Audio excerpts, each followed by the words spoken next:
commencer notre culte. Que ce soir, que le Seigneur nous bénisse abondamment, qui sommes là ce soir à ce merveilleux programme Breakthrough Sundays, le number one, le tout premier de First Sunday. Alléluia. Gloire à Dieu. On va pouvoir rendre grâce à Dieu. Commencer bien à le faire dans cette maison, nous comprenons que rendre grâce à Dieu va au-delà des paroles. Alléluia. On peut rendre grâce à Dieu, on peut le louer, on peut le célébrer. Au-delà de nos paroles, on peut le faire par nos acclamations aussi. Il y a une dimension où les acclamations sont juste le fait de battre les mains, mais dans une autre dimension, lorsqu'on le fait avec l'âme, l'esprit, on sait, on comprend que nos offrandes, au-delà des simples bruits, ça représente une offrande auprès du Seigneur. On le fait différemment. On le fait avec conscience. Est-ce qu'on peut le faire consciemment ce soir? Acclamer celui qui est assis sur le trône. Est-ce qu'on peut le faire consciemment? Je veux que tu acclames celui qui est assis. Parce qu'il est assis, est-ce qu'on peut l'acclamer debout? Parce qu'il le mérite d'être acclamé. Je ne veux pas que tu sois en train de faire du bruit, mais que tu sois en train d'offrir des acclamations auprès du Seigneur. Que tu sois en train de l'adorer par tes acclamations. Que tu sois en train de le louer par tes acclamations. Que tu sois en train de le célébrer par tes acclamations. Au-delà des bruits au ciel, ça s'entend comme des prières. J'aimerais que tu acclames. J'aime ce peuple autour de Jéricho. Le bruit qu'ils faisaient n'était pas des simples bruits. Pour les habitants de Jéricho, c'était du simple boucan, mais eux, ils savaient ce qu'ils étaient en train de faire. De fois par les acclamations, le Seigneur peut entrer dans tes acclamations afin d'occasionner des fissures dans les fondations de la prison qui te retient, dans la prison qui retient ta famille, de la prison qui retient cette cité de Canada. La Bible nous dit qu'ils étaient enchaînés.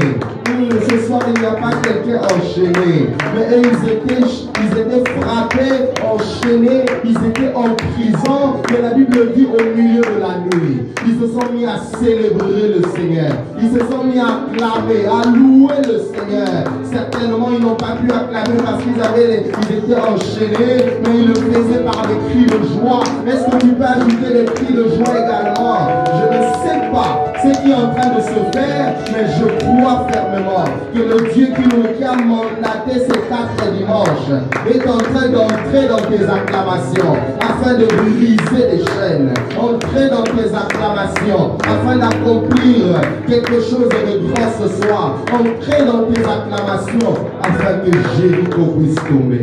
Est-ce que tu peux y ajouter des paroles? Ces paroles qui proviennent de ton cœur. Lui dire, Seigneur, nous sommes là dans ta présence. Seigneur, nous voici au devant de toi. J'aimerais dire à quelqu'un ce soir que nous ne sommes pas au devant d'un homme. Nous ne sommes pas au devant d'une personne. Ce genre de personne qui aujourd'hui peut te donner une promesse, peut te donner sa parole et demain dire que si je ne peux pas la réaliser, c'est parce que j'ai rencontré tel et tel problème. Je ne te parle pas ce soir que nous nous retrouvons dans la présence d'un homme qui a certaines incapacités, qui lui également connaît les mêmes problèmes que toi, qui peut te dire, je ne peux pas agir favorablement à ta requête à cause de la conjoncture. Je ne te parle pas d'un homme qui est limité par des quelconques problèmes, mais je te parle ce soir de l'Éternel, celui qui a fait les cieux et la terre, celui qui dit une chose et la chose existe, celui qui ordonne et la chose existe. C'est au-devant de lui que nous sommes là ce soir. J'aimerais que tu aies la conscience de sa présence, que tu n'aies pas la conscience de la présence de nos pasteurs ce soir, que tu ne te limites pas à être conscient des serviteurs ce soir, mais que tu sois conscient que tu es devant sa face. Est-ce qu'un fils de Dieu peut parler à son Père ce soir? Est-ce qu'une fille de Dieu peut parler à son Père ce ce soir. Oh, qu'il fait beau d'être dans ta présence. Oh, qu'il fait beau d'être dans ta maison. Oh, j'aime les fils prodigues qui pouvaient dire, dans la maison de mon Père, même les serviteurs ne mangent pas ainsi. J'aimerais te dire ce soir, tu te retrouves dans la maison de ton Père, là où même les plus petits des serviteurs est traité avec valeur. À combien plus forte raison, ce soir, ton Père ne tuera pas le veau gras. Ce soir, à combien plus forte raison, ton Père ne t'habillera pas d'une nouvelle robe. Je suis en train de parler de celui qu'on appelle le Maître de l'univers et celui notre Père. J'aime bien quand Christ enseigne aux disciples de prier. Il tient à ce que les disciples soient conscients que votre Père n'est pas dans la même dimension, n'est pas dans la même surface que vous. Votre Père n'est pas dans la même juridiction que vous. Votre Père est dans les cieux. Alléluia. Est-ce que quelqu'un peut être conscient que nous ne sommes pas au-devant de n'importe qui ce soir? Ce soir, tu es au-devant de celui qui peut changer toute ta destinée. Ce soir, tu es au-devant de celui qui peut enlever ce problème, le faire disparaître. Ce soir, nous sommes au-devant de celui qui nous donne de percer. Ce soir, nous sommes au-devant de celui qui nous donne de percer. Alléluia. Nous sommes conscients de ta présence ce soir. Nous sommes conscients de ta présence ce soir. Nous sommes conscients de ta présence ce soir. Je sais que tu es là. Je sais que tu es là. Je sais que tu es là. Voilà pourquoi mon âme te bénit. Je sais que tu es là. Voilà pourquoi j'ordonne à mon âme ce soir d'oublier les problèmes. J'ordonne à mon âme ce soir d'oublier les difficultés. J'ordonne à mon âme ce soir d'oublier les inquiétudes. Parce que celui qui résout les problèmes est là présent. Alléluia. Oh, j'aime comme ça se passe souvent dans des familles. Oh, on est content lorsque papa arrive. Parce qu'on chante de foi. Il arrive même de chanter que papa est là, maman est là. La faim, la famine disparaît. Fini la faim, fini la famine, parce que papa est là. Oh, si les parents de ce monde, méchants qu'ils sont, on peut créer des cantiques pour eux, par ta présence, lorsque tu arrives maman, lorsque tu arrives papa, la faim s'évapore. Qu'en est-il de notre Dieu? Qu'en est-il de notre Dieu? Oh mon âme, arrête de t'en faire. Mon âme, arrête de t'inquiéter, parce que tu es devant de celui qui donne toutes les solutions. Mon âme, arrête de t'inquiéter, car tu es devant la source de toute solution. Oh, alléluia. Alléluia. Alléluia. Ce fut le cas lorsque le peuple d'Israël devait sortir de l'Égypte. La Bible dit qu'il commençait à crier parce qu'il se retrouve au-devant d'une mer. Il se retrouve au-devant des eaux. Ils se disent, mais Moïse, tu nous as promis que ce Dieu devait nous délivrer. Ce Dieu devait nous emmener à percer. Ce Dieu devait nous emmener dans une nouvelle dimension. Ce Dieu devait nous emmener sur une montagne où nous allons l'adorer. Mais qu'est-ce qui se passe? Là, nous nous retrouvons devant la mer. Le peuple s'inquiétait, le peuple était en train de crier. La Bible dit, Moïse leur répondit, n'ayez pas peur. Alléluia. Tenez-vous là où vous êtes et regardez. J'aimerais dire à quelqu'un ce soir, ne crains rien, n'aie pas peur. Pendant ces 4 dimanches, j'aimerais que tu mettes ta peur de côté, que tu mettes tes craintes de côté et que tu te tiennes à ton poste. Alléluia. Comme Habakkuk soit en train de te placer, de demeurer placé à ton poste. Tenez-vous là, tenez-vous là où vous êtes et regardez. Vous verrez comment l'Éternel vous délivrera en ce jour. Alléluia. C'est la bonne nouvelle que je nous apporte ce soir. Vous verrez, en ce mois de novembre, durant ces 4 dimanches, vous verrez. Si depuis là c'était tellement abstrait, si depuis là c'était tellement invisible, pendant ces 4 dimanches, vous verrez comment l'Éternel vous fera percer, comment l'Éternel vous le délivrera en ce jour. Et ces Égyptiens, j'aimerais que tu remplaces les Égyptiens par un problème qui a tant perduré dans ta vie. Une situation qui depuis le mois de janvier n'a cessé de perdurer. Mais j'aimerais te dire ce soir, ces problèmes, oh oui, tu as traversé janvier, tu as traversé mars, tu as traversé juin, mais en novembre, cette activité, ces 4 dimanches viennent mettre la fin.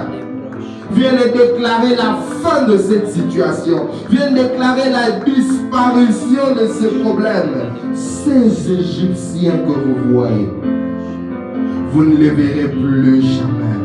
Cette maladie que vous voyez, cette difficulté que vous voyez, ces portes fermées que vous voyez, vous ne les verrez plus jamais. L'Éternel combattra pour vous et vous garderez silence.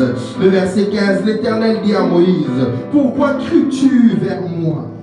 Ordonne aux Israélites de se mettre en route. Quant à toi, lève ton bâton. Alléluia. Pendant ces 4 dimanches, nous allons lever le bâton. Nous n'avons pas à faire je ne sais quelle démonstration. Le Seigneur, oui, la mer rouge est devant de nous, mais le Seigneur nous ordonne de lever le bâton. Tends la main vers la mer et fends-la. Tends la main vers la mer et fends-la. C'est quoi le nom de ta mère? C'est quoi le nom de cette mer qui se place devant toi comme la mer rouge? Le Seigneur t'ordonne d'élever ton bâton, d'étendre ta main et de la fendre. Et les Israélites la traverseront à sec. Cette situation pendant ce mois ne va pas terminer. Pendant ce mois, tu vas traverser à sec. Pendant ce mois, tu vas percer cette situation. Tu vas percer cette porte. Tu vas percer cette limite. À sec que tu vas traverser. À sec que tu vas traverser. Est-ce que tu peux célébrer le Dieu de la percée? Est-ce que tu peux célébrer le Dieu qui va te faire traverser? Alléluia.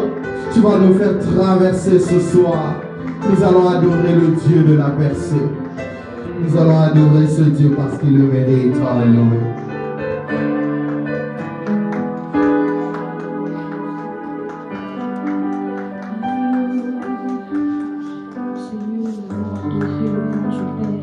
Nous allons adorer le nom de celui qui nous a donné une identité en lui. Nous allons adorer le nom de celui dont nous sommes rien sans lui.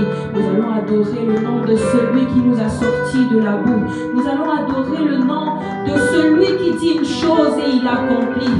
Nous allons adorer le nom du roi des rois. La Bible dit, l'heure est venue. Elle est déjà là. L'heure vient, elle est déjà là. Là où les vrais adorateurs célébreront le Père en esprit et en vérité. Adoreront le nom du Très-Haut en esprit et en vérité. Mais ne reste pas silencieux ce soir. Ne reste pas silencieux. Élève le nom de Dieu. Il a tellement fait pour nous. On ne peut pas rester là en train de le regarder. Nous devons nous prosterner. Nous devons le chanter. Nous devons le prier. Nous devons l'adorer. Nous le devons cela. Rien, aucun mot ne vaut ce qu'il a fait pour nous. Mais ce soir, avec nos faibles mots, nous allons bénir le nom de ce Dieu-là. Nous allons bénir le nom de ce Dieu-là.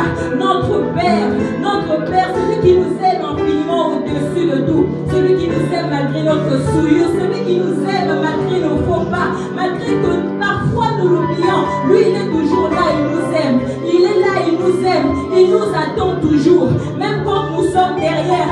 Même quand nous sommes perdus. Lui, il est là, il nous montre la voie. Alléluia. Célèbre ton Dieu, adore ton Dieu. N'attends pas seulement que je puisse entonner un chant pour que tu commences à adorer ce Dieu-là. Adore ton Dieu avec tes paroles. Adore ton Dieu avec tes larmes. Adore ton Dieu avec tes acclamations. Alléluia.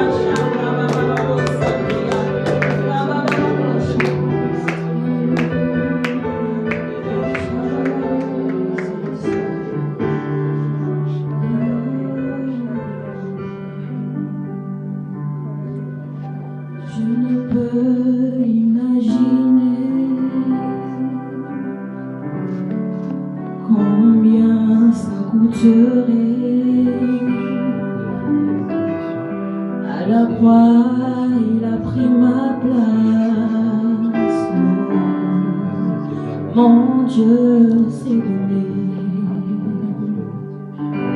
Je ne peux imaginer combien ça coûterait. À la croix, il a pris ma place. Mon Dieu s'est donné. Il a pris ma place. Il a pris ma place. Il a pris ma place. Jésus s'est donné. Il est fidèle.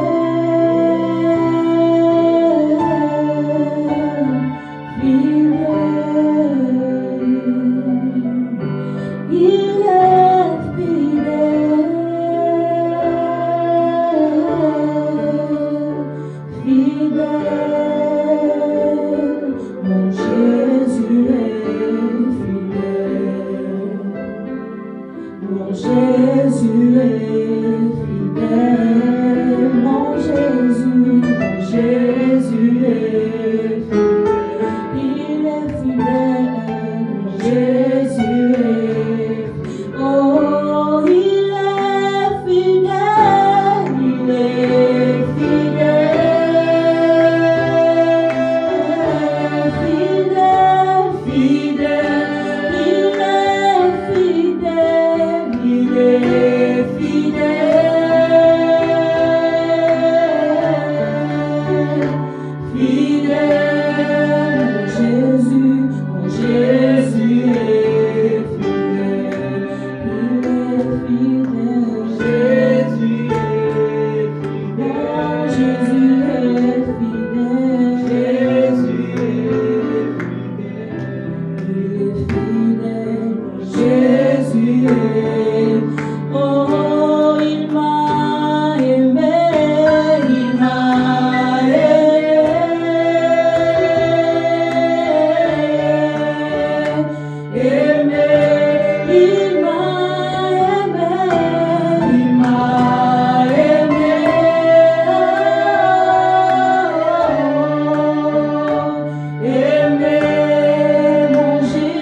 chaînes, qui brise les chaînes, qui brise les chaînes, brise les chaînes, brise les chaînes. Il y a la puissance, il y a la puissance dans le nom de Jésus. Il y a la puissance dans le nom de Jésus,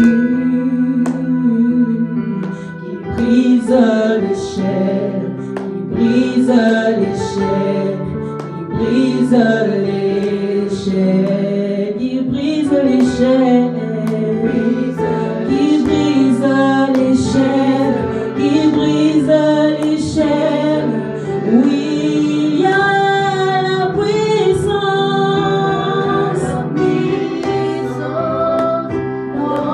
dans le nom de Jésus. Il y a la puissance dans le nom de Jésus. Brise les chaînes, brise les chaînes, brise les chaînes, qui brise les chaînes, brise les chaînes, brise les chaînes, qui brise les chaînes, brise les chaînes, oui, il brise les chaînes, il brise les chaînes, brise les chaînes, brise les chaînes, brise les chaînes, brise les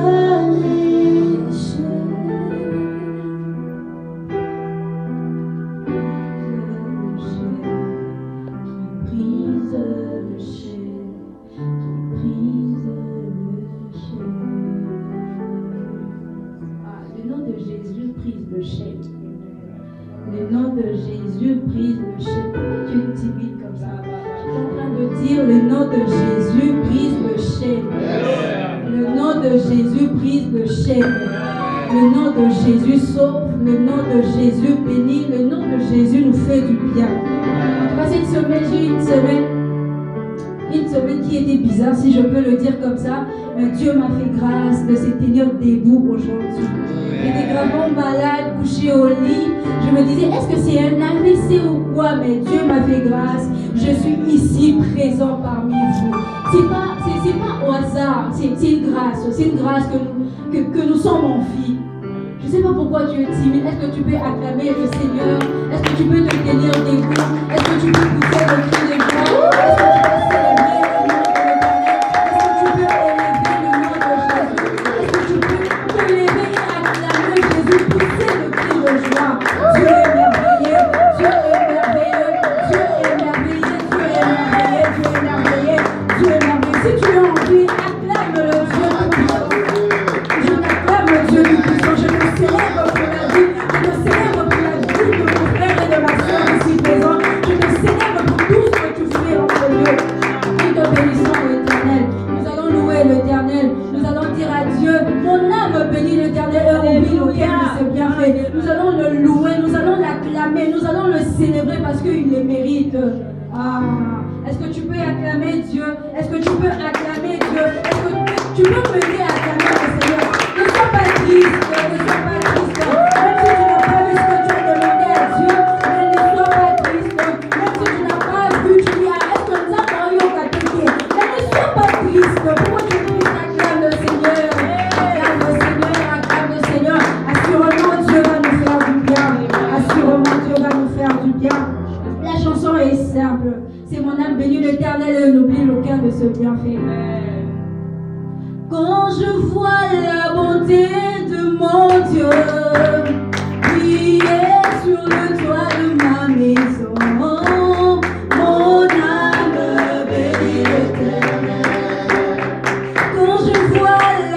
bonté de mon papa, briller sur le toit de ma famille.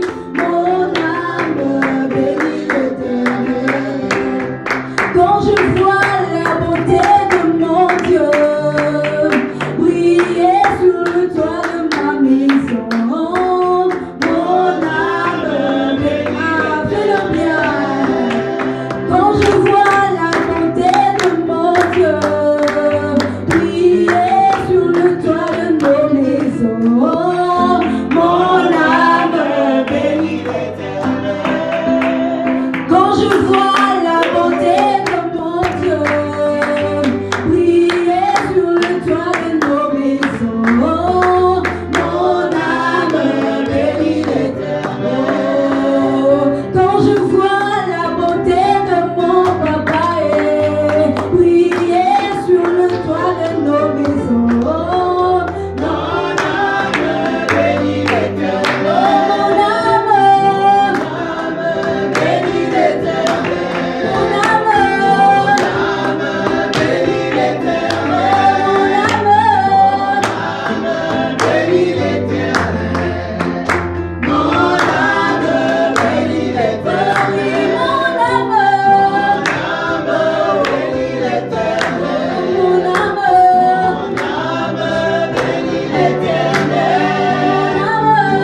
âme bénit l'Éternel.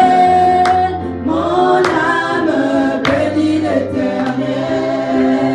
Quand je vois la bonté de mon Dieu briller sur le toit de nos familles, mon âme bénit l'Éternel. Quand je vois la bonté de mon Dieu briller sur le toit de nos maisons, mon âme bénit l'Éternel. Mon âme bénit l'Éternel. Mon âme bénit l'Éternel. Bénit l'Éternel. Mon âme bénit l'Éternel.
pas lui dire merci pour tout ce qu'il fait dans nos vies? Est-ce que tu peux te faire de ça une prière? Est-ce que tu peux dire à Dieu, Seigneur, je te rends grâce pour la vie, pour tout ce que tu fais dans nos vies, pour tout ce que tu fais dans la vie de ma soeur, pour tout ce que tu fais dans la vie de mon pasteur, pour tout ce que tu fais dans nos vies. Rends grâce à Dieu, loue le Seigneur pour cela. Est-ce que tu peux faire ça une prière? Ah Seigneur, nous te louons. Seigneur, nous t'acclamons, Jésus. Seigneur, nous te bénissons. Seigneur, nous te disons merci. Merci.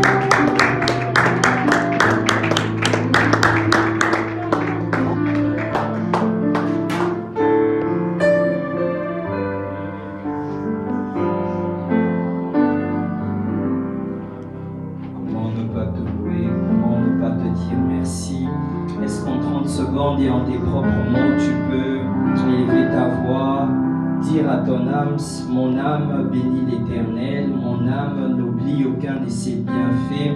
Nous voici en ce 11e mois, nous voulons nous rappeler des bienfaits de l'Éternel depuis le 1er janvier jusqu'en ce 5 novembre. Nous voulons dire que l'Éternel a été bon, l'Éternel a été mots.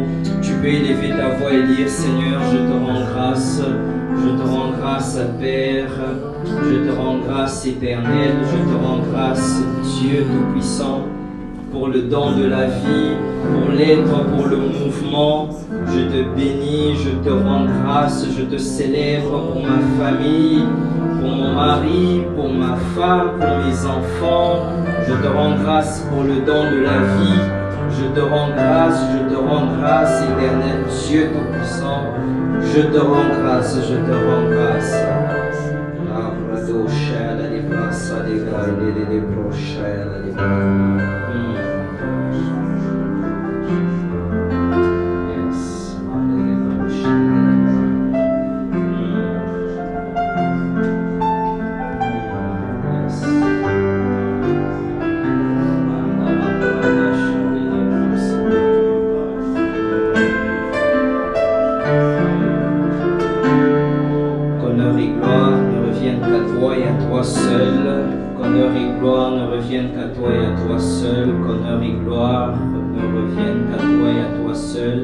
C'est dans le nom précieux de Jésus que nous avons ainsi prié, que nous disons Amen. Amen. Amen. Est-ce que tu peux m'aider à clamer pour le Seigneur? Est-ce que tu peux faire mieux que ça? Je crois que tu es capable de faire mieux que ça. Amen. Je crois que tu es capable d'exagérer. Yes, yes. Je crois que tu es capable de monter encore. Amen.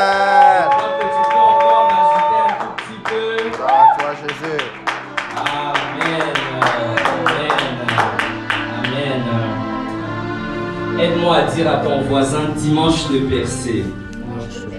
Dis-le avec enthousiasme, dimanche de percée. S'il est anglophone, dis-lui Breakthrough Sunday. Amen. Amen. Je bénis le Seigneur.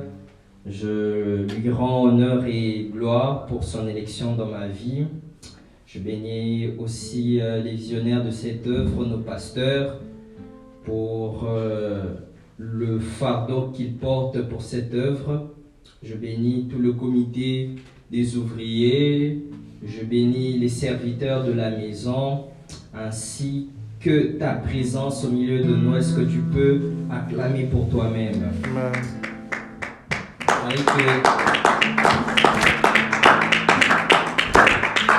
On acclame souvent pour le Seigneur, mais est-ce que tu peux aussi acclamer pour toi-même? Amen. Amen. Alors, grande est ma joie que de me tenir du haut de cette chair pour apporter la pensée, la parole que Dieu a placée pour nous durant cette période, pour nous durant cette saison que nous voulons être une saison de percée.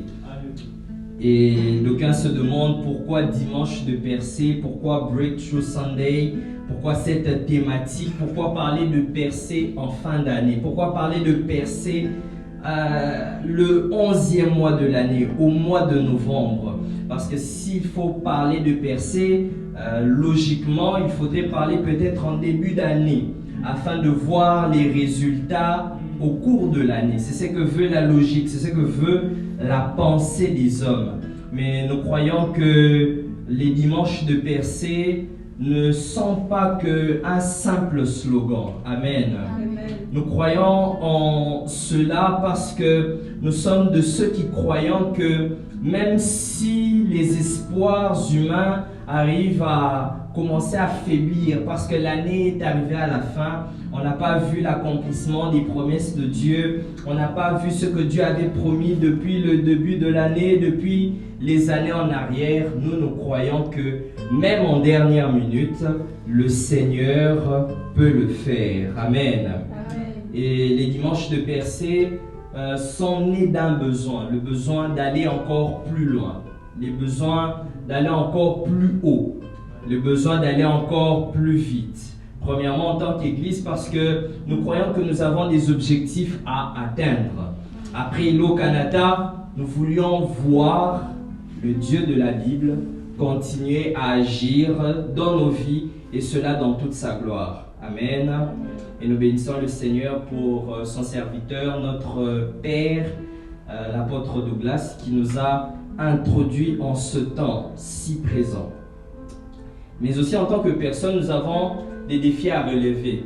Après 10 mois passés durant cette année, chacun commence petit à petit à faire son petit bilan de 2023. Et c'est durant cette période que certains qui n'ont pas vu les promesses de Dieu s'accomplir se mettent à se décourager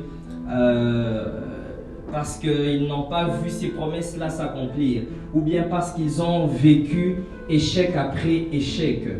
Et c'est pourquoi nous voulons le dire à quiconque croit, à quiconque vit, nous voulons le déclarer que par cette activité, Dieu accorde la percée à quiconque s'attache à cette promesse-là. Amen.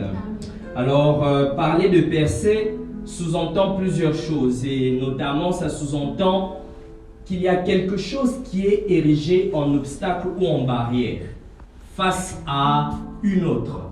Lorsqu'on veut parler de percée, on parle de barrière, on parle d'obstacle, on parle de mur.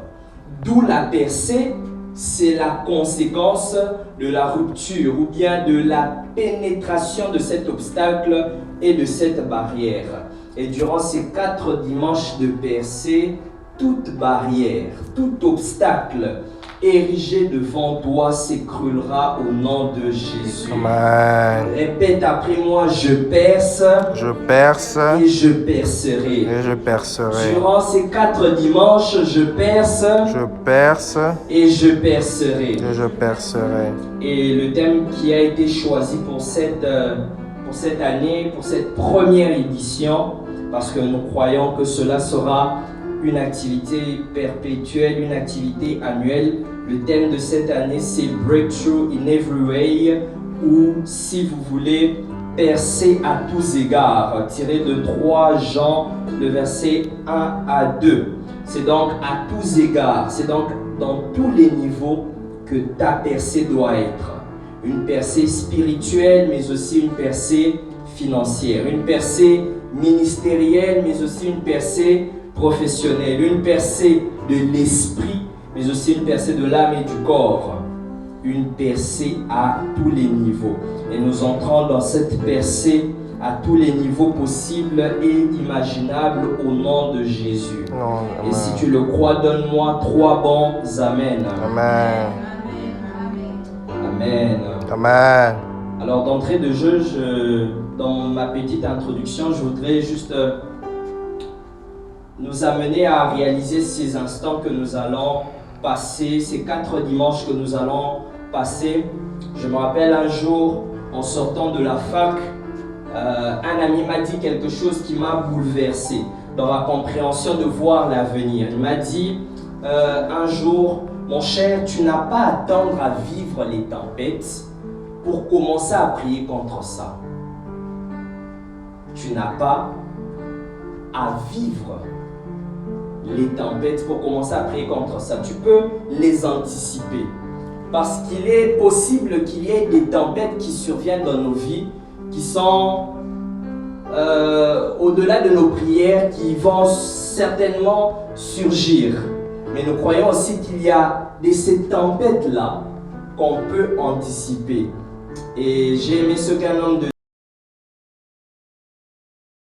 prière préventive fera des prières curatives. Celui qui ne veut pas faire des prières préventives fera des prières curatives. C'est pourquoi quand vous étudiez la vie de Jésus, vous avez l'impression qu'il n'aimait pas trop jeûner. Et le comble, c'est que même lorsqu'il voulait guérir, c'est à peine s'il pouvait prier. Je me suis toujours demandé pourquoi. Pourquoi on ne voit pas un Jésus qui jeûne tout le temps? Pourquoi on ne voit pas un Jésus qui prie tout le temps avant d'opérer un miracle? Mais la réponse se trouve au début de son ministère lorsqu'il passe 40 jours de jeûne et de prière. Ainsi, je voudrais dire à quelqu'un qu'il est possible de pouvoir faire un stock, de pouvoir s'approvisionner de puissances suffisantes qui vont te permettre de pouvoir accomplir ton ministère. Amen. Amen. Il est possible de faire des stocks de jeûne. Il est possible de faire des stocks de prière qui te permettront d'avoir la puissance nécessaire, suffisante face à certains défis. Et c'est la raison même de ces instants. Parce qu'il est possible que pendant que nous serons en train de réclamer cette percée, que tu obtiennes une percée que tu devrais vivre en 2030, mais que tu l'obtiennes en 2023. Il est possible que la percée de ton mariage, de tes projets, de ton ministère, que tu l'obtiennes durant ces 4 dimanches de percée. Donc n'attends pas quelques jours, quelques semaines, quelques mois avant un grand projet de ta vie pour commencer à prier pour cela. Tu peux dès maintenant te décider de prier, d'anticiper déjà sur les grands moments de ta vie. Et en ce premier dimanche de percée, j'ai la lourde responsabilité de nous introduire et de parler de ce grand thème, de cette merveilleuse thématique. C'est pourquoi le sous-thème que je peux nous donner ce soir, en ce premier dimanche, c'est la marche vers la percée. Peux-tu m'aider à le dire à ton voisin de gauche ou de droite? La marche vers la percée. La marche vers la percée. N'oublie pas que tu as un voisin derrière, la marche vers la percée. La marche vers la percée. Un texte va nous aider ce soir. 2 Rois, chapitre 7, le verset 1 à 9. 2 Rois, chapitre 7, le verset 1 à 9. 2 Rois, chapitre 7, le verset 1 à 9. 2 Rois, chapitre 7, le verset 1 à 9.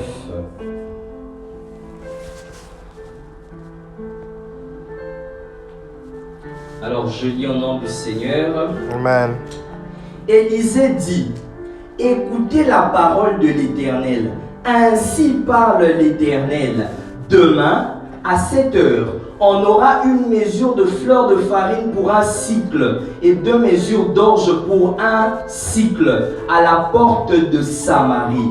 L'officier sur la main duquel s'appuyait le roi répondit à l'homme de Dieu: quand l'Éternel ferait des fenêtres au ciel, pareille chose arriverait-elle? Et Élisée dit: tu le verras de tes yeux, mais tu n'en mangeras point. Le verset 3. Il y avait à l'entrée de la porte 4 lépreux qui se dirent l'un à l'autre: quoi? Resterons-nous ici jusqu'à ce que nous mourions? Si nous songeons à entrer dans la ville, la famine est dans la ville et nous y mourrons. Et si nous restons ici, nous mourrons également.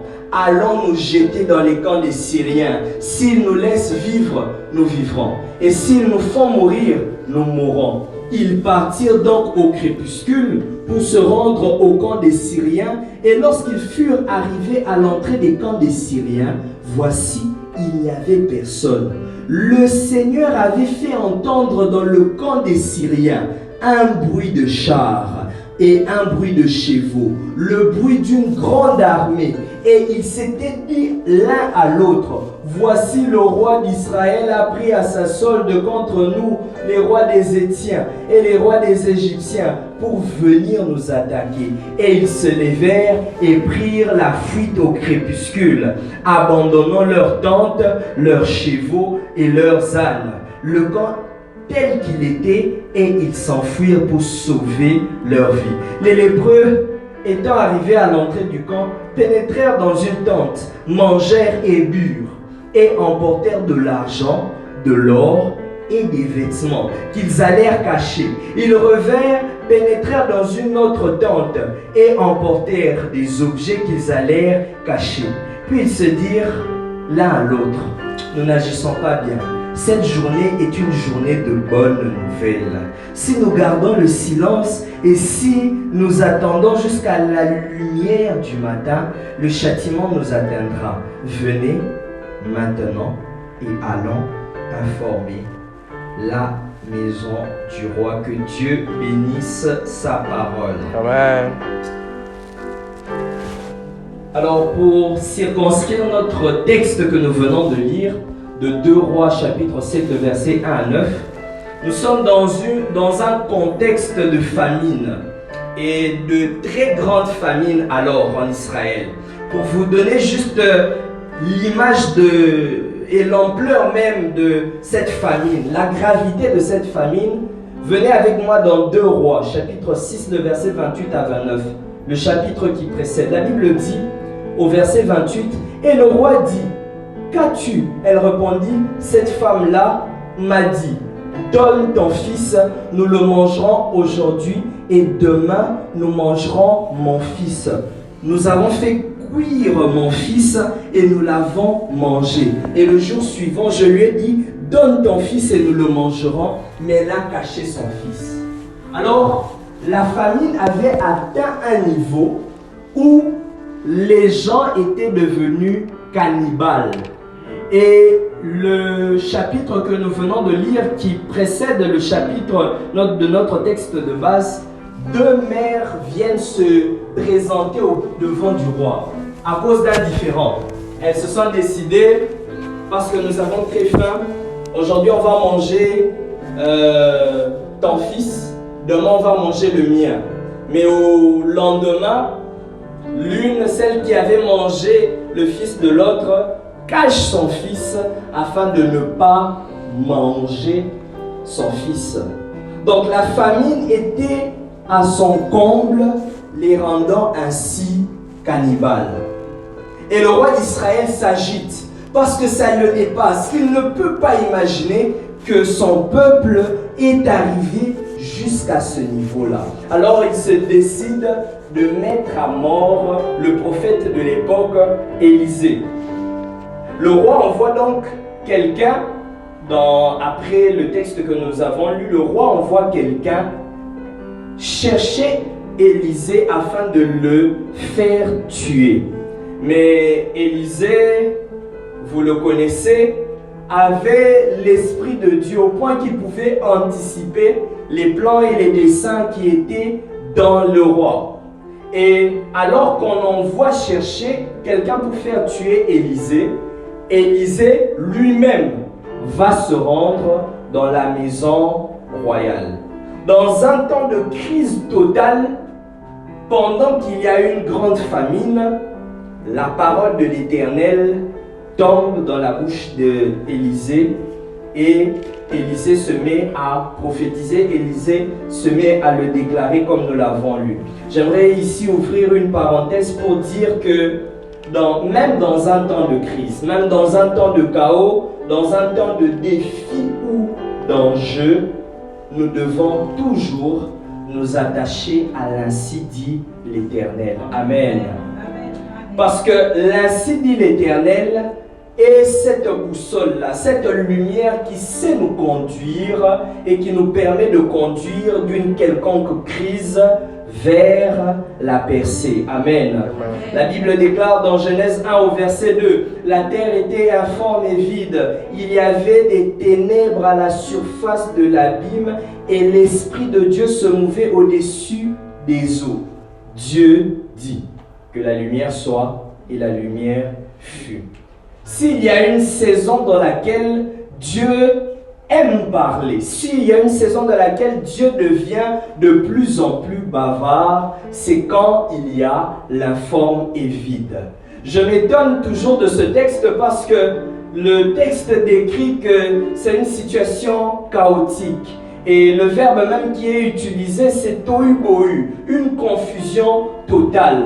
Là où les hommes seraient en train de réfléchir à quelle situation, à quelle solution recourir pour sortir la terre de cette confusion. La Bible dit dans Genèse que Dieu, au milieu de toute cette confusion-là, se met à parler. S'il y a une période dans laquelle Dieu se plaît à ouvrir sa bouche, c'est lorsque il y a la confusion, c'est lorsqu'il y a le chaos, c'est lorsqu'il y a les ténèbres qui recouvrent la surface de l'abîme. Mais ce qui est dramatique, c'est que dans cette même période-là, la capacité auditive du peuple de Dieu ou bien de certains chrétiens est en baisse. J'aimerais dire à quelqu'un qui passe peut-être par des moments durs, qui passe peut-être par un temps de chaos, un temps de confusion, un temps d'informe et vide, que assurément, durant cette même période, le Seigneur est en train de parler. Parce qu'en temps de chaos, le salut et la délivrance viennent de la bouche de l'Éternel. Et c'est donc à nos oreilles de travailler afin d'entendre l'ainsi dit l'Éternel. Et durant ces 4 dimanches de percée, je crois fermement du plus profond de mon cœur que le Seigneur sera en train de parler à quelqu'un. Et que ta vie ne sera plus la même durant et après ces 4 dimanches. Après ces 4 dimanches, tu seras inarrêtable. Après ces 4 dimanches, tu seras instoppable. Après ces 4 dimanches, tu iras vite et très loin. Après ces 4 dimanches, tu entreras dans des endroits que tu ne pouvais jamais imaginer auparavant. Après ces 4 dimanches, tu marcheras la tête haute et tu ne seras jamais le dernier parce que l'Éternel fera de toi le premier. Amen. Mais d'où vient alors cette grande famine qui frappe Israël? Cela vient d'où? Et 2 Rois chapitre 6, le verset 24 à 25 nous donne la réponse. La Bible dit qu'après cela, Ben-Hadad, roi de Syrie, ayant rassemblé toute son armée, monta et assiégea Samarie. Il y eut une grande famine dans Samarie et ils la serrèrent tellement qu'une tête d'âne valait 80 cycles d'argent et le quart d'un câble de fiente de pigeon 5 cycles d'argent. Donc la ville de Samarie était tellement assiégée, encerclée de part et d'autre, au nord, au sud, à l'est, à l'ouest, de gauche à droite, devant, derrière, la ville était assiégée. Et vous êtes sans ignorer qu'un pays vit de l'importation, mais aussi de l'exportation. Et même si un pays se décide dans un premier temps de ne pas pouvoir exporter, c'est-à-dire consommer ce qui est de l'étranger, et se décide de consommer ce qui est local, c'est-à-dire l'importation, il arrive toujours un moment où il y a des équilibres, parce que tout pays doit vivre de ce qui est de l'étranger et aussi de ce qui est local. Et c'est dans ce contexte-là que Samarie se retrouve. Ils sont tellement encerclés de partout qu'ils ne peuvent vivre que des produits locaux. Parce qu'ils ne peuvent plus sortir. La ville est encerclée de partout. Ils étaient encerclés du nord au sud, de l'est à l'ouest. Et bizarrement, ça me rappelle un homme aussi. Un homme dans la Bible, dans Genèse 37, le verset 24, qui lui aussi avait été jeté dans un puits par ses frères. Son nom était Joseph. La Bible dit qu'ils le prirent et le jetèrent dans la citerne. Cette citerne était vide et il n'y avait point d'eau. Et vous êtes d'accord avec moi que dans un puits, il n'y a aucune échappatoire. Lorsqu'on te jette dans un puits, il n'y a pas de sortie de secours. Il n'y a pas d'issue de secours. Parce qu'à droite, c'est fermé. À gauche, c'est fermé. Devant, c'est fermé. Derrière, c'est fermé. Bref, le puits est fermé de tous les côtés. Donc, le seul endroit d'ouvert, c'est au-dessus lorsqu'on est dans un puits. La seule façon de sortir, c'est au-dessus. Lorsque les frères de Joseph jettent Joseph dans le puits, ils se disent que nous allons le placer dans un endroit où il n'aura pas de secours. Nous allons le placer dans un endroit où il n'aura pas d'issue, d'échappatoire. Mais bien aimés frères, sœurs, ce que les frères de Joseph avaient oublié, c'est que on peut fermer toutes les portes, mais il y a toujours une porte qui reste ouverte. Ce que les frères de Joseph avaient oublié, c'est que le fait de l'avoir jeté, de l'avoir mis dans un endroit où les quatre coins sont fermés, ils avaient oublié de fermer au-dessus. Je voudrais dire à quelqu'un que les hommes peuvent fermer à gauche, les femmes peuvent fermer à droite, le gouvernement peut fermer de part et d'autre, la société peut fermer de partout, mais il reste toujours une porte ouverte. Cette porte, c'est la porte du ciel. Cette porte demeure toujours ouverte et la bonne nouvelle avec cette porte, c'est qu'elle a la capacité d'ouvrir les autres portes. Amen. La bonne nouvelle, c'est que cette porte-là a le pouvoir de commander aux autres portes de s'ouvrir. C'est pourquoi lorsque tu tentes de part et d'autre d'ouvrir des portes, mais que tu trouves que toutes les portes semblent être fermées, il y a un qui a la clé et qui est la porte. Il dit à ses disciples, je suis la porte des brebis. C'est-à-dire que si dans certains coins, il n'y a pas de porte ouverte, moi, je suis la porte ouverte. Et je voudrais déclarer durant ces 4 dimanches, durant ton mois de novembre, durant le reste de l'année, que même si toutes les portes sont fermées, une seule porte demeure ouverte. Vas-y, entre dans cette porte, car cette porte a le pouvoir d'ouvrir les autres portes qui semblent être fermées. Amen. Alors, nous avons compris le contexte. C'est maintenant le prophète Élisée, comme nous l'avons vu, qui se met à parler de la part de l'Éternel. Il se met à prophétiser que demain, à cette même heure, tout reviendra dans l'ordre. On a l'impression que c'est impossible, c'est utopique. Parce qu'on vit telle une grande crise que revenir à l'ordre, c'est inimaginable, c'est fou. J'imagine, et je me mets à la place même de cet officier-là, parce que ça ne peut pas être réel. C'est comme ceux qui pouvaient prédire durant la période de la Covid qu'un jour on rentrerait dans l'ordre. On les prenait peut-être pour des fous parce qu'on se disait, cette maladie tue. Elle a tué beaucoup de personnes en Italie, en Europe, partout ailleurs. Est-ce qu'un retour à la normale est possible? Bien-aimés, même dans un temps de crise, ne doutez jamais qu'un retour à la normale est possible. Et l'officier du roi, la Bible dit qu'il se met à douter. La Bible dit que l'officier sur la main duquel s'appuyait le roi répondit à l'homme de Dieu, quand l'Éternel ferait des fenêtres au ciel, pareille chose arriverait-elle? Et Élisée dit, tu les verras de tes yeux, mais tu n'en mangeras point. Bien-aimés, ces 4 dimanches de percée ne vaudront rien si au lieu de la foi, c'est le doute que nous plaçons. Si en lieu et place de présenter la foi, c'est le doute que nous présentons à Dieu. Parce que le doute, en soi, il n'est jamais neutre. Le doute, ce n'est jamais sans conséquence. Le doute, ou l'incrédulité, si vous voulez, c'est aussi une foi. Mais une foi dans le négatif. C'est une foi négative.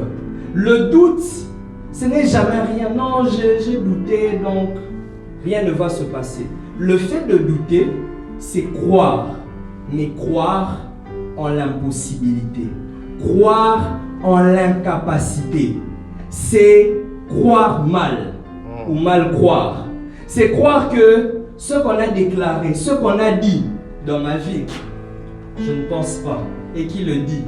Un jeune homme au col roulé marron. Je ne crois pas. Le doute n'est jamais neutre. Le doute, c'est croire que Dieu n'est pas capable. Le doute, c'est croire que Dieu ne sait pas faire ça. Le doute, c'est croire que ça, je peux faire. Ça, mon mari peut le faire, ma femme peut le faire, mes parents peuvent le faire, mais Dieu, vraiment. Le doute, c'est croire que dans les études, Dieu n'a pas étudié. Comment il va venir m'aider dans les mathématiques? Dieu n'a pas fait la biologie. Comment il va venir m'aider dans ça?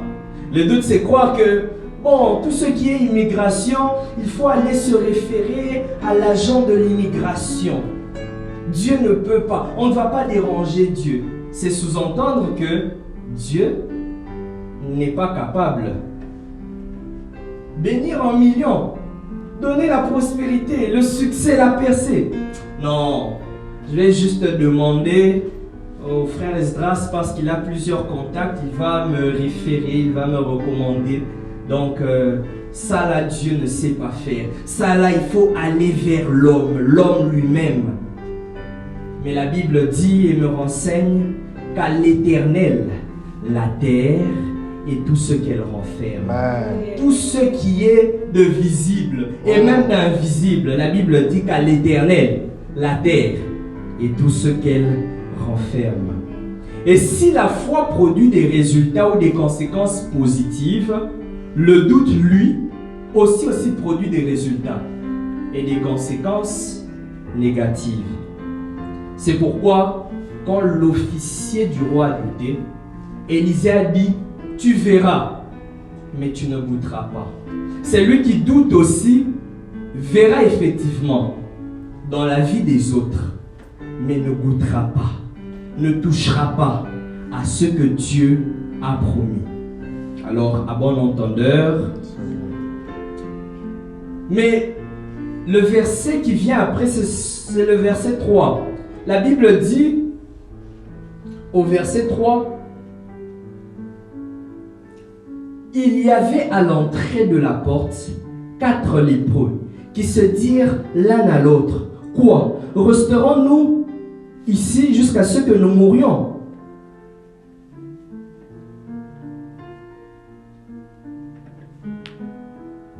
Resterons-nous ici jusqu'à ce que nous mourions?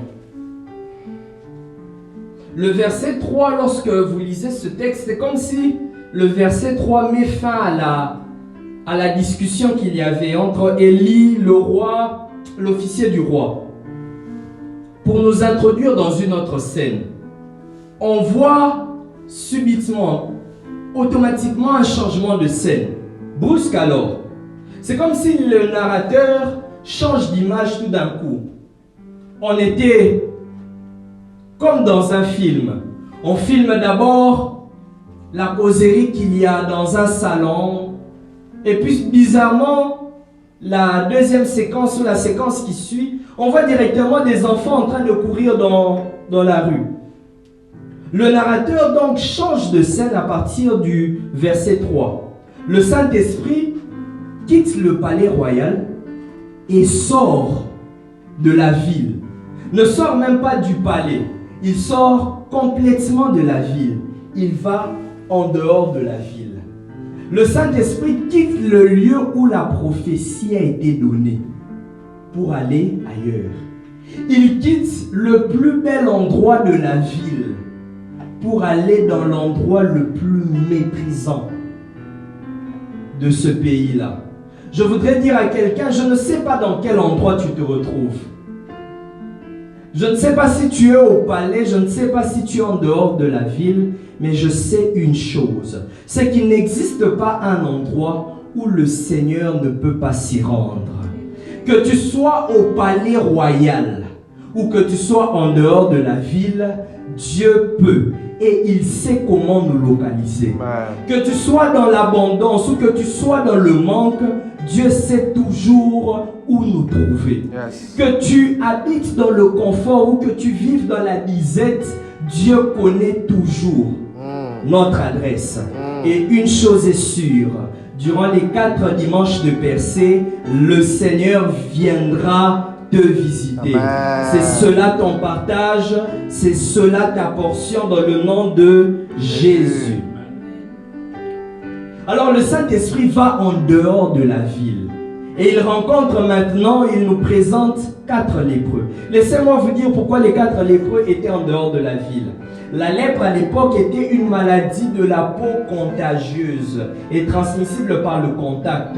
Lorsqu'un homme tombait malade de lèpre dans la ville, on le mettait en quarantaine, un peu comme cela s'est passé durant la Covid. On plaçait ceux qui souffraient de la Covid en quarantaine. Alors quand tu tombais aussi malade de la lèpre, on te mettait en quarantaine. Et la quarantaine, c'était en dehors de la ville afin que tu ne sois pas un agent de contamination.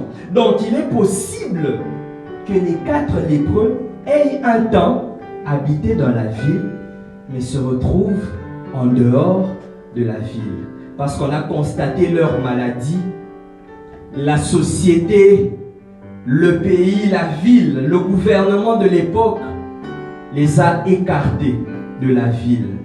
À cette époque, on mettait les lépreux en dehors de la ville et on les déclarait comme impurs spirituellement. Donc, on leur donnait un qualificatif spirituel. Vous êtes impurs aux yeux des hommes et aux yeux de Dieu. On leur donnait un autre qualificatif humain, physique. Vous êtes inutiles pour la société. Des gens qui ne peuvent rien apporter à la ville.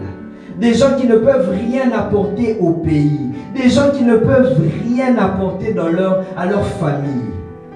Y a-t-il quelqu'un qui lui aussi, ici ou bien en ligne, se sent ou s'est senti un jour exclu de sa famille, de ses frères, de ses pères, de ses amis, de la société?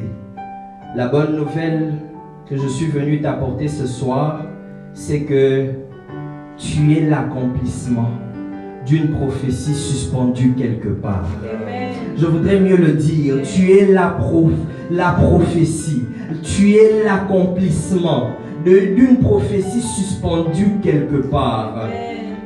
La Bible dit que au verset 2 que l'homme de Dieu, le prophète Élisée, est en train de déclarer, est en train de prophétiser que demain, nous retournerons à la normale. Et au verset 3, le Saint-Esprit quitte.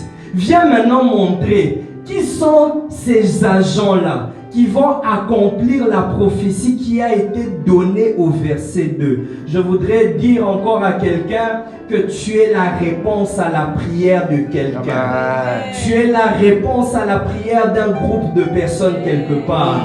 Il y a quelque part quelqu'un qui est en train de prier. Seigneur, donne-moi une femme qui soit claire, qui soit élancée, qui soit charismatique. Il y a un autre quelqu'un quelque part qui est en train de dire, Seigneur, moi seulement une femme courte, une femme qui sourit beaucoup là. Il y a un autre quelque part, il y a un groupe de personnes il y a dans ce quartier qui sont en train de dire, Seigneur, il n'y a pas de garderie dans ce quartier. Il n'y a rien. Est-ce que tu ne peux pas envoyer une éducatrice? Il y a un groupe de gens qui sont en train de prier quelque part. Ils disent, Seigneur, envoie-nous un homme qui pourra écrire un livre, comment vaincre le péché. Il y a un groupe quelque part qui est en train de dire, Seigneur, nous avons besoin d'un berger. Nous avons besoin de quelqu'un pour nous aider.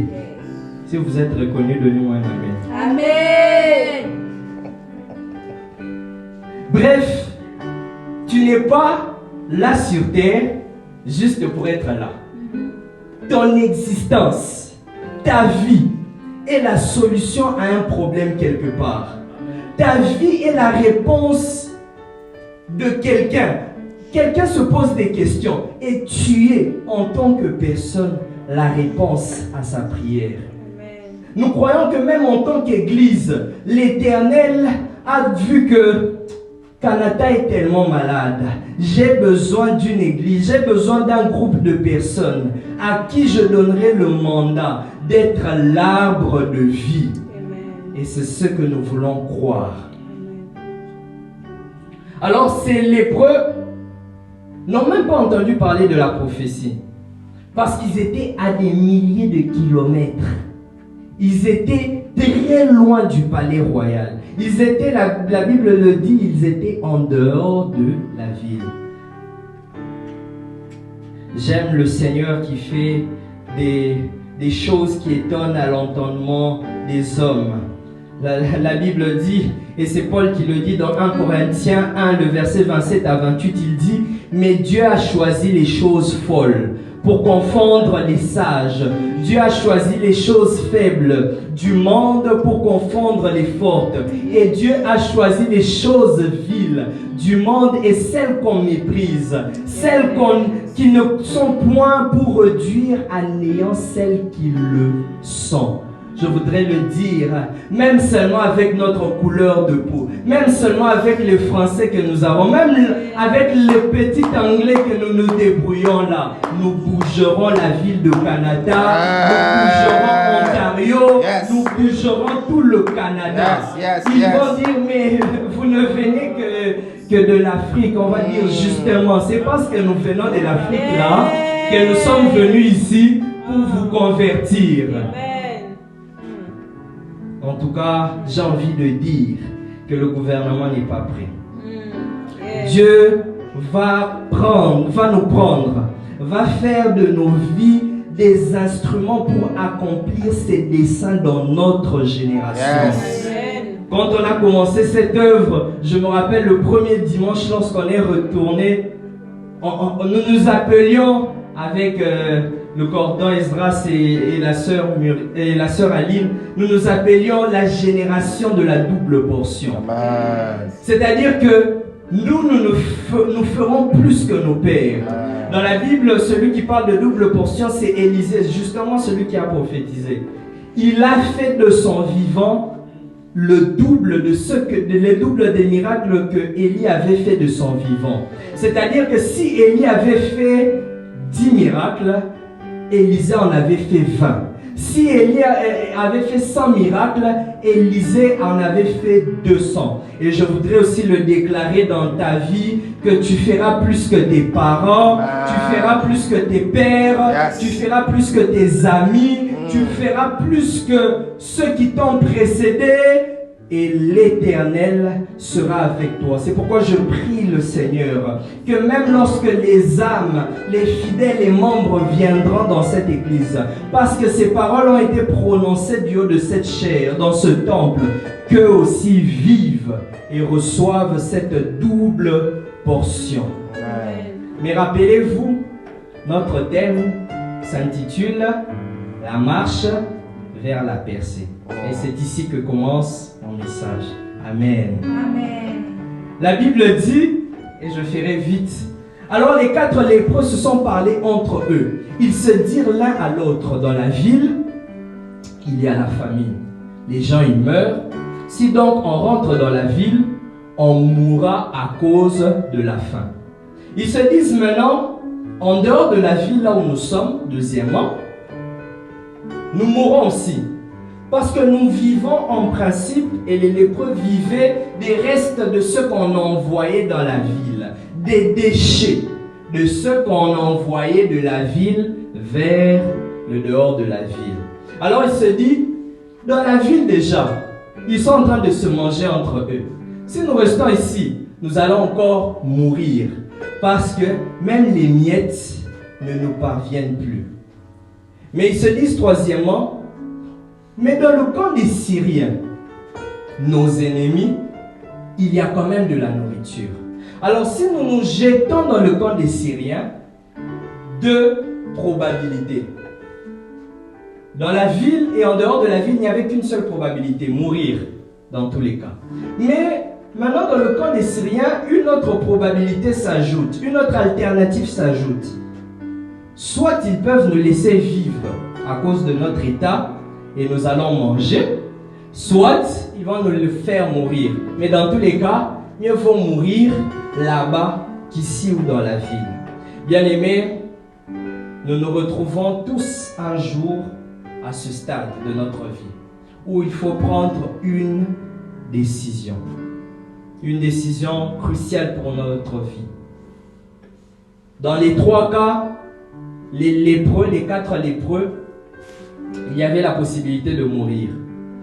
Et la vie, et surtout la vie d'adulte, j'ai médité durant ces 2 dernières semaines, je me suis rendu compte, j'ai compris pourquoi quand papa rentrait tard le soir, il aimait se mettre devant la porte.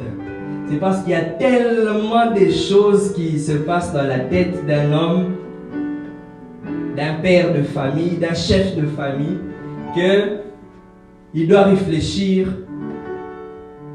autant fois le nombre des personnes à sa charge.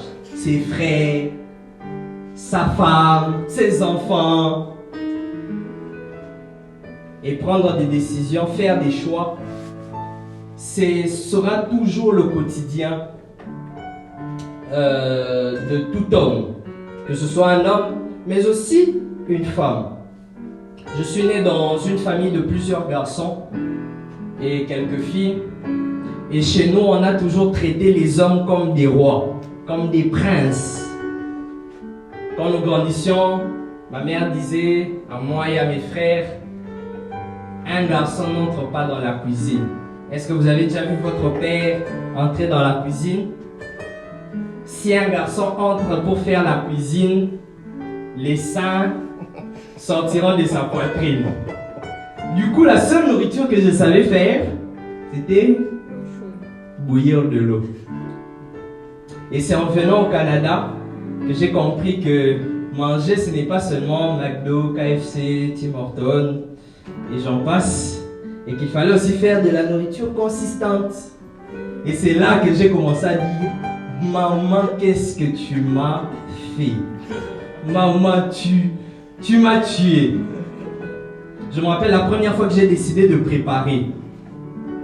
Je me suis d'abord assis pour me rappeler ce que je voyais quand mes soeurs ou ma mère faisaient. Et je me suis dit, bon, je vais faire du poulet. Je vais acheter du poulet. Sauf que le seul souvenir que j'avais quand on faisait le poulet, c'était juste quand elle prenait le poulet et elle mettait dans la poêle et puis ça faisait tchololololol. Alors, je vais prendre le poulet seulement comme c'était dans le sachet. Je le mets dans la poêle. Ça fait aussi tcholololol. J'ai dit, ah, là vraiment, je suis en train de préparer, c'est de la bonne nourriture. Et ce jour-là, j'ai mangé. J'ai bien mangé alors, mais en esprit. Parce que dans ma bouche, c'était autre chose. Et le lendemain, il fallait encore préparer. Veux pas, il faut que tu puisses apprendre à manger de la nourriture consistante. Et le jour d'après, il fallait encore préparer. Et le jour jusqu'à aujourd'hui. Donc, il a fallu chaque jour se décider entre McDo, KFC ou manger sa propre nourriture. Il a fallu se décider entre pleurer sur son sort parce que maman ne m'a pas appris ou apprendre petit à petit à cuisiner. Est-ce que je suis devenu un bon cuisinier? Seul mon estomac vous le dira. Mais ce qui est sûr, c'est que les décisions que j'ai prises depuis ce jour-là, jour après jour, m'ont fait quitter d'un certain point vers un autre. En concluant mon message de ce soir, je voudrais juste nous amener à visualiser 3 décisions qui nous conduisent vers la percée. 3 décisions à prendre impérativement dans cette marche vers la percée. Et puis quoi? Nous allons prier et nous allons rentrer chez nous. La première décision, bien aimée, à prendre lorsque vous voulez vivre la percée. La première décision à prendre, c'est de ne jamais rentrer dans la ville. La première décision à prendre, c'est de ne jamais rentrer dans la ville. Aide-moi à le dire à ton voisin. La première décision à prendre, si tu veux vivre la percée, c'est de ne jamais rentrer dans la ville. C'est-à-dire en arrière. Ne jamais rentrer en arrière. Ne jamais rentrer dans la ville. Parce que la ville symbolise le passé. La ville représente le passé. Ton passé, tu le connais. Tu connais les rues de ton passé, tu connais les couloirs de ton passé, tu connais la ville comme ta poche. Parce que les lépreux étaient des ex-habitants de la ville avant d'avoir cette lèpre. Ton passé, c'est le bon temps que tu as vécu. Ce sont les souvenirs que tu as vécus. Mais la percée ne se trouve pas dans ton passé. Je voudrais encore mieux le dire parce que ça rime même d'ailleurs. La percée ne se trouve pas dans ton passé. La percée ne se trouve pas en arrière. La percée ne se trouve pas dans la ville. Les 4 lépreux se sont dit, si nous rentrons dans la ville, nous mourrons. J'aimerais dire à quelqu'un ce soir d'oublier son passé. Amen. Dans cette marche vers la percée, oublie ton passé. Qu'il soit glorieux, qu'il soit douloureux, le passé doit passer. J'aimerais que tu le dises avec moi. Qu'il soit glorieux, qu'il soit douloureux, le passé doit Passer. Moi, on m'a abandonné, moi, on m'a blessé, le passé doit Passer. Moi, quand j'étais, moi, quand j'avais, le passé doit Passer. Moi, quand je fus, moi, quand j'étais, le passé doit Passer. Si tu veux vivre la percée, cette percée dont nous sommes en train de parler, tu dois oublier ton passé. Tu dois oublier ce qui t'a fait pleurer. Tu dois même parfois oublier ce qui t'a fait rire. Parce que il existe 2 types de prisonniers du passé. Amen. Il y a première catégorie des prisonniers du passé, ce sont les prisonniers des échecs du passé. Ma vie ne pourra plus jamais vivre cette percée parce que j'ai échoué, parce qu'on m'avait refusé quand j'étais en première, parce qu'en maternelle, madame m'avait dit que moi je n'irai jamais loin.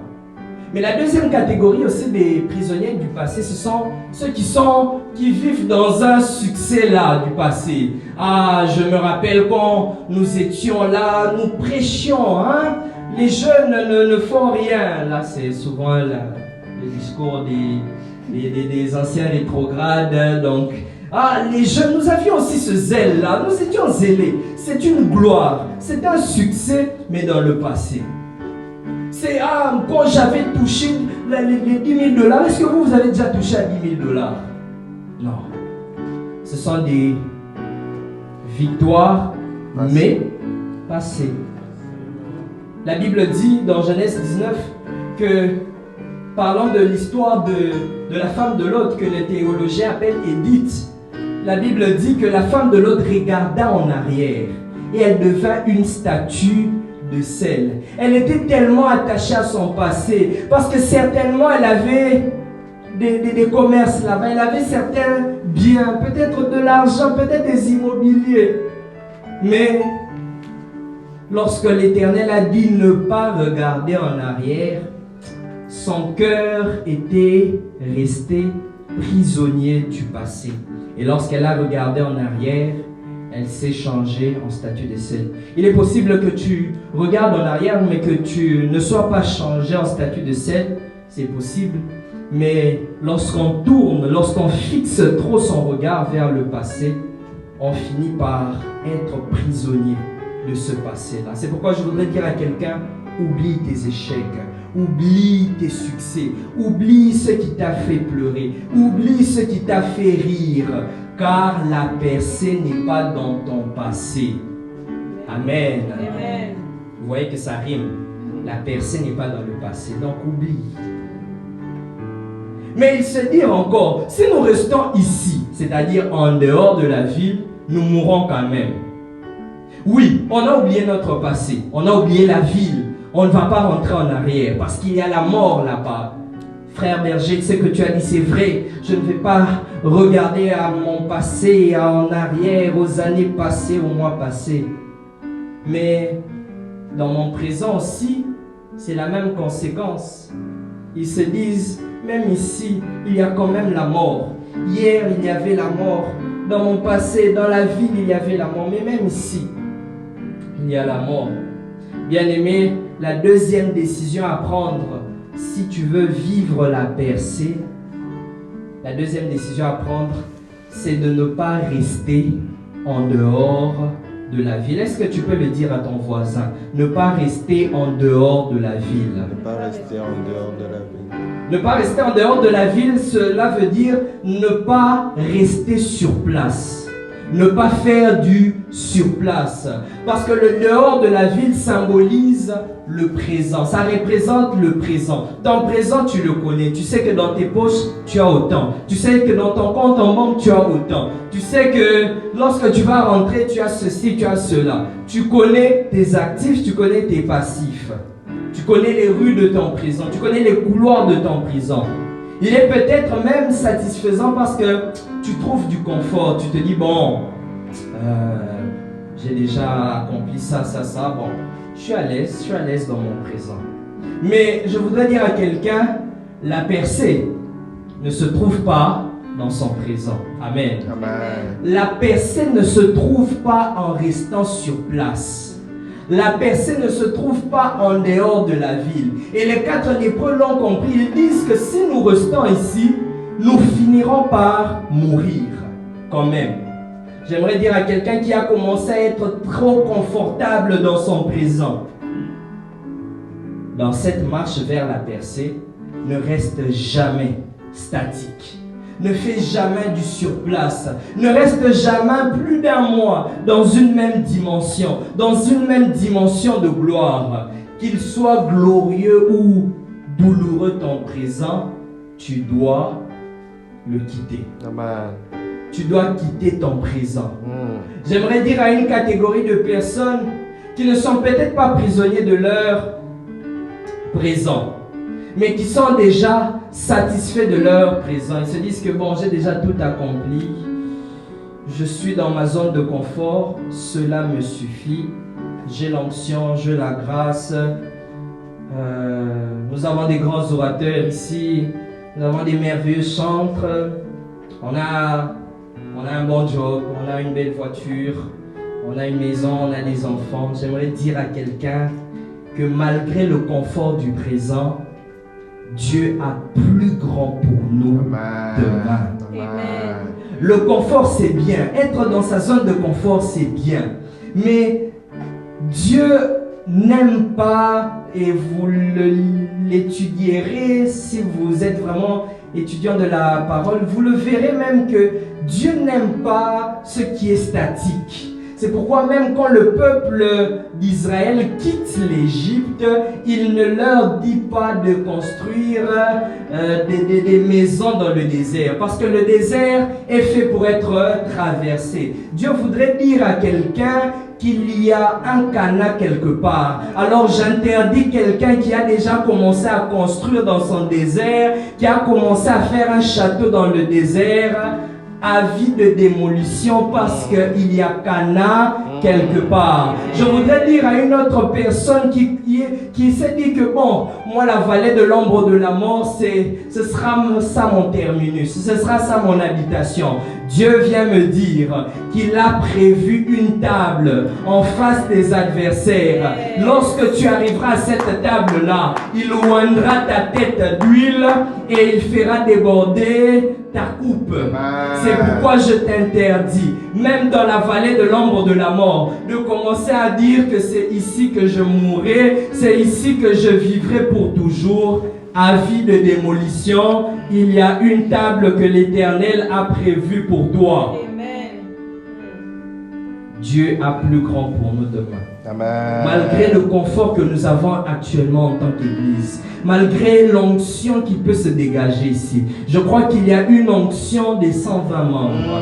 Je crois qu'il y a une onction de 1000 membres. Il est possible qu'avec ce nombre, la gloire de Dieu descende. Mais moi, je crois qu'il y a une gloire là. Une gloire avec un plus grand nombre. Une gloire avec des murs qui sont encore plus grands. Une gloire avec une si bonne chair. La chair est peut-être bonne, elle m'aide à pouvoir voir mes notes, mais je crois qu'il y a une très bonne chair. Je crois qu'il y a des bons micros. Amen. Je crois que le Seigneur a plus grand pour nous devant. C'est pourquoi il pouvait dire, frère, je ne pense pas l'avoir saisi, c'est Paul qui le dit, mais je fais une chose, oubliant ce qui est en arrière et me portant vers ce qui est en avant, je cours pour remporter le prix de la vocation céleste de Dieu en Jésus-Christ. Il est possible d'avoir des millions de l'argent, mais même malgré ce confort-là, il y a encore un plus grand confort qui nous attend dans la félicité et dans l'éternité. C'est ce confort-là, qu'au-delà de tous les conforts que nous pouvons avoir, c'est ce confort que nous devons atteindre. Mais enfin, les lépreux se disent, allons nous jeter seulement dans les camps des Syriens. Rentrer dans la ville, une seule conséquence, la mort. Rester en dehors de la ville, une seule conséquence, la mort aussi. Mais dans les camps des Syriens, il y a la conséquence de la mort, mais il y a une conséquence quand même. Il y a une nouvelle probabilité. On peut aussi vivre. Bien-aimé, la troisième décision à prendre pour vivre la percée. Lorsqu'on marche vers la percée, la troisième décision à prendre, c'est de marcher jusqu'au camp des Syriens. Est-ce que tu peux le dire à ton voisin? La troisième décision à prendre, c'est de marcher jusqu'au camp des Syriens. Marcher jusqu'au camp des Syriens, c'est être en mouvement. Le camp des Syriens représente le futur. Le camp des Syriens symbolise le futur. Ton futur, tu ne le connais pas. Et c'est d'ailleurs ça le problème. Parce qu'on connaît très bien notre passé. On connaît très bien notre présent. Parce qu'on l'a vécu d'ailleurs. Parce qu'on le vit d'ailleurs. Mais le futur, qui le connaît? Même pour les 4 lépreux, ils connaissaient très bien la ville. Ils connaissaient très bien le dehors de la ville. Mais pas du tout les camps des Syriens. Mais pourtant, leur percée s'est trouvée là-bas. Je voudrais dire à quelqu'un que ta percée se trouve dans ton futur.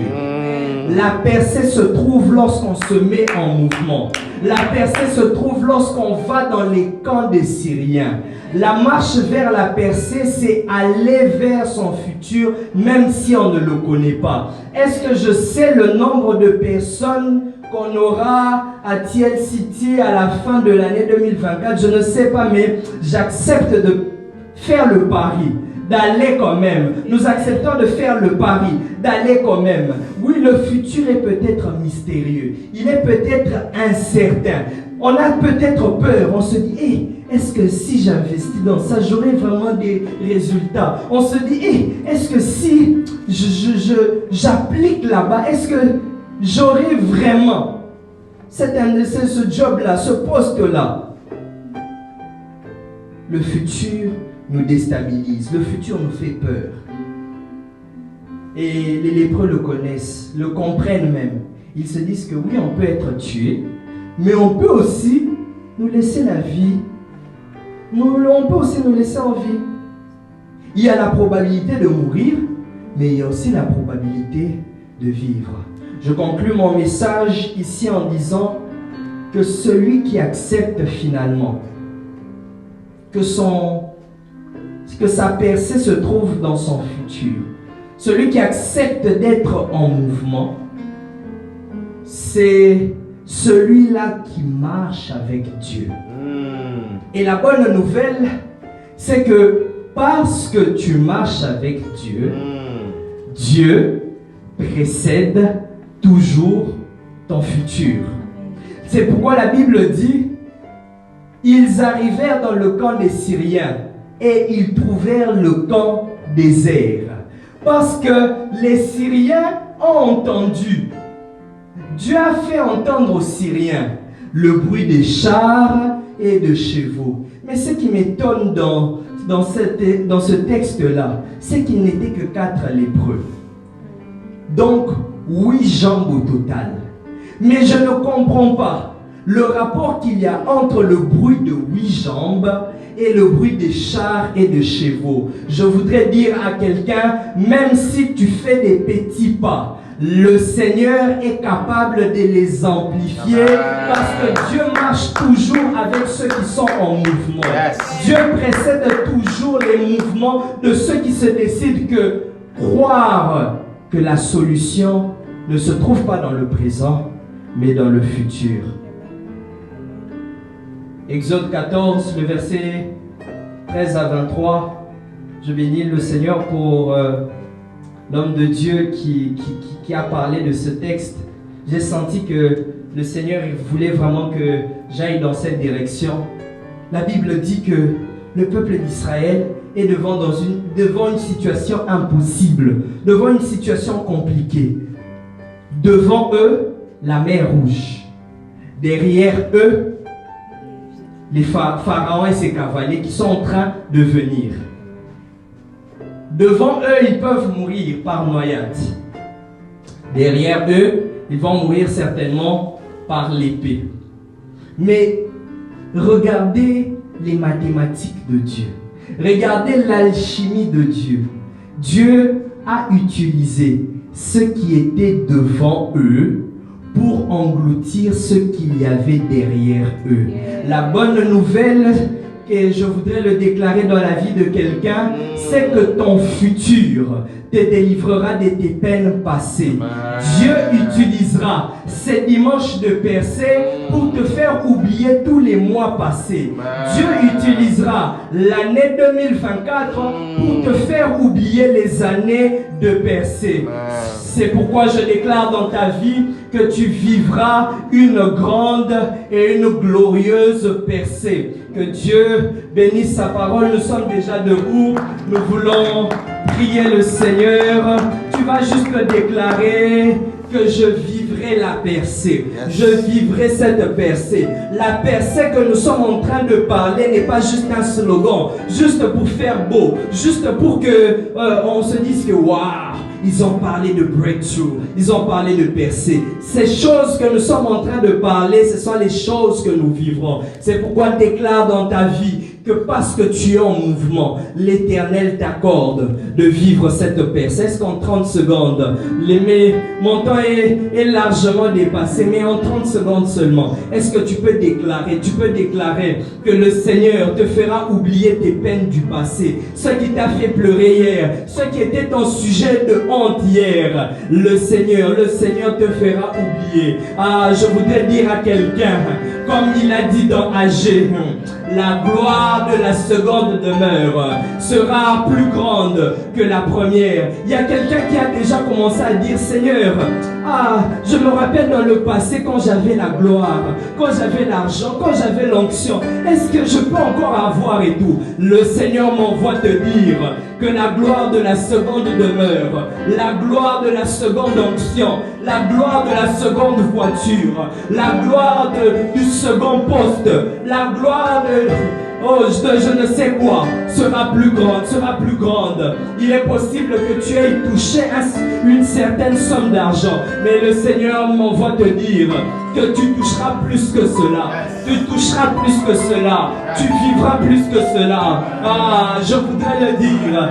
Les meilleures prédications que tu n'as pas encore vécues sont devant toi. Les meilleurs chants, les meilleures compositions sont dans ton futur. Le Seigneur te fera oublier la honte. Marabladega Shaya le Libra.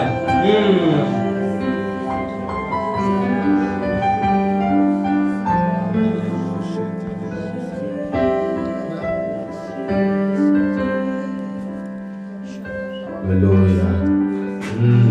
Alléluia. Nous perçons au nom de Jésus. Nous traversons au nom de Jésus. Nous perçons au nom de Jésus. Nous traversons au nom de Jésus. En ce mois, nous perçons au nom de Jésus. Ça ne reste pas que des paroles et des proclamations vaines, mais nous perçons au nom de Jésus. Cette limitation, nous la perçons au nom de Jésus. Ce mur, nous le brisons au nom de Jésus. Cette même mer rouge se lève, se sépare au nom de Jésus et elle engloutit nos problèmes. Et elle engloutit nos Égyptiens au nom de Jésus. Merci Seigneur de bénir ces offrandes. Que tu sois pour ta gloire. Merci Seigneur de te souvenir de ton serviteur. De le oindre encore et encore pour notre bénédiction. Merci Seigneur pour ce culte. Au nom de Jésus. Amen. Est-ce qu'on peut acclamer très fort pour le Seigneur? Est-ce qu'on peut le faire à la manière de TNCT? On est debout pour acclamer pour celui qui est assis sur le trône. Alléluia. Gloire au Seigneur. Nous allons rapidement donner nos offrandes. Comme vous le savez, nous le faisons par cash. Et pour cela, il y a des enveloppes. Si tu as ton cash, juste lève la main. On pourra venir vers toi avec les enveloppes. Oui, il y a maman derrière qui a besoin des enveloppes. Nous pouvons le faire également par Interac. Et pour le transfert Interac, il y a le courriel Tree of Life, Syrie, Canada, et plutôt Canada, à commercialgmail.com. Donc vous pouvez faire également vos offrandes par transfert Interac. Et prière, si vous avez, on vous demande un code, vous pouvez juste mettre Amen. Vous pouvez juste mettre Amen pour faciliter le dépôt. Donc vous le faites par Interac, par le courrier que je viens de citer tantôt. Donc voici nos communiqués. Nous rendons grâce au Seigneur pour ces dimanches de percée. Alléluia. Ce mois ici, tu vas percer. Amen. Ce mois, ça ne va pas terminer sans que tu aies percé, sans que tu aies traversé, sans que tu aies franchi l'autre bord. Et je le crois. Si tu le crois, tu le verras. Cela dépend de ta foi. Si tu crois que tu traverses de Gatineau ou de Vanier jusqu'ici, juste pour faire beau, ça sera ton cas. Mais si tu crois que le Dieu que tu viens chercher en ces lieux te fera traverser, te fera vivre la percée, cela sera ton partage aussi au nom de Jésus. Amen. Donc très bientôt, nous pourrons nous passer l'information au sujet de notre second culte de la semaine, probablement le mercredi. Donc on vous confirmera cela très bientôt. Donc nous continuons, nous poursuivons avec nos 4 dimanches de percée. Déjà le dimanche prochain, c'est le 2e dimanche. Donc soyons nombreux, surtout invitons. Alléluia. Invitons nos amis d'Ottawa, même ceux de Gatineau qui sont capables de faire le trajet. Invitons, parlons de l'activité à l'école, à l'université, partout nous sommes. Invitons. Est-ce que quelqu'un promet d'inviter cette semaine? Est-ce que quelqu'un promet de remplir cette salle en ce mois? Amen. Moi, je crois qu'on peut le faire si nous travaillons. Alléluia. Travaillons pendant la semaine, passons des appels, faisons tout ce que nous pouvons faire et soyons conscients comme l'homme de Dieu l'a dit. Lorsqu'on est en mouvement, le Seigneur nous accompagne. Il y a des personnes qui attendent que ton appel pour dire que ah oui, vraiment, je cherchais d'ailleurs une église à Ottawa. Bon, vous êtes dans cette région, j'habite d'ailleurs non loin. Il y a des gens qui n'attendent que ta parole, qui n'attendent que tu hausses du temps, que tu ouvres la bouche afin que cette salle soit pleine. Travaillons dessus au courant de la semaine. N'attends pas le dimanche pour appeler un frère, une soeur. On commence déjà dès demain la nuit. Écris, appelle, fais des contacts afin que le dimanche, que nous soyons ici nombreux. Alléluia. Ces merveilleux messages doivent bénir plusieurs. Donc travaillons dessus, travaillons dessus. Donc nous sommes là dimanche prochain et très bientôt par la grâce de Dieu, nous pourrons vous communiquer un nouvel horaire afin que nous puissions être un peu plus, que nous soyons ici plutôt un peu plus tôt. Donc voilà un peu l'accueil des nouveaux. Il n'y a pas de nouveaux ce soir, mais j'ose croire que le dimanche prochain, il y en aura pas seulement un seul, plusieurs au nom de Jésus. Au nom de Jésus. Que le Seigneur nous bénisse. On peut se lever pour clôturer cet instant. On va pouvoir inviter notre Père, le pasteur Gauthier, pour nous bénir après ce merveilleux message. Alléluia. Alléluia. Nous sommes vraiment bénis dans sa présence. Nous avions été édifiés par les canaux de son serviteur. Vraiment, je peux nous dire, je peux nous avouer que moi personnellement, je suis béni. Je suis béni parce que je suis vraiment béni alors. Je suis béni, on m'a fait participer dans ces 4 dimanches de la percée et je crois fermement que nous serons en train d'être bénis. Amen. Et j'ai appris aussi qu'il faut oublier les passés. Amen. Il faut oublier les passés parce qu'il y a un temps pour toutes choses sur la terre. Et notre berger a oublié les conseils que maman lui prodiguait de ne pas être dans la cuisine. Amen. Et au jour d'aujourd'hui, on peut voir un chef au milieu de nous. Amen. Amen. Donc, nous rendons grâce à Dieu et nous sommes déjà, nous pensons à la semaine qui vient de débuter. Tu vas recommander ta vie à la grâce de Dieu. Tu vas reconnaître la grâce de Dieu dans ta vie et tu vas croire que oui, ce qui est passé est passé. Je marche vers ma destinée. Je marche vers ma destinée et nous rendons grâce à Dieu qui nous a appris d'oublier les chaos. Les chaos, tout le temps que nous avions passé, le temps de déception, le temps de confusion. Oui, le Seigneur nous appelle à nous focaliser vers l'avenir. À nous focaliser vers l'avenir, c'est alors que nous verrons la gloire de Dieu. Père éternel, je te bénis, je te rends grâce pour ce temps de gloire, Seigneur, dans ta présence. Je te rends gloire, Seigneur, au Dieu de gloire, pour la destinée meilleure, Seigneur, que tu réserves, Seigneur, à ton peuple.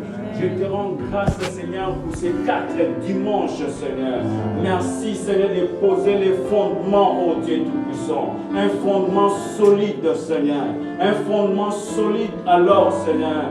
Un fondement qui nous permettra, ô éternel Dieu de gloire, à lever le mur, Seigneur, à lever, Seigneur, le mur jusqu'à ce que nous allons, ô éternel, achever avec toi. Alors, Seigneur, nous marcherons, alors, Seigneur, nous impacterons, Seigneur, ô Dieu de gloire. Oui, Seigneur, Canada, où tu nous as, Seigneur, ô Dieu de gloire, appelés. Je bénis ton Saint-Nom en ce moment, je bénis, Seigneur, ton peuple, je bénis tes serviteurs. Père, je déclare une semaine de percée, je déclare une semaine de consolation, je déclare une semaine où tu vas nous donner, Seigneur, ô Dieu de gloire, à nous retrouver, Seigneur, ô Dieu de gloire, dans ta présence. Je te rends grâce, ô éternel. Bénis, Seigneur, ô Dieu de gloire, ceux qui nous ont suivis, Seigneur, en ligne.